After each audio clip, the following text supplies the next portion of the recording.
Hello guys, in today's video I'm gonna show you how to fix Minecraft uh, Java virtual machine problem.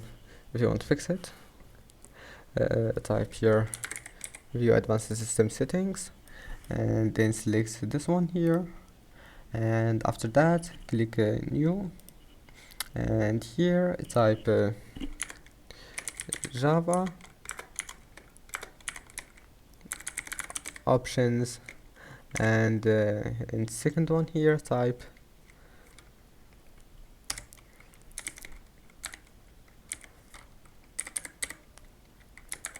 and then just click OK and OK again and OK here, and now just restart your PC and your problem must be fixed. And but if that doesn't fix your problem, just go to Windows Update settings and install all the updates that you can find here, and I hope that can help you. Don't forget to like and don't forget to subscribe, and see you in the next video.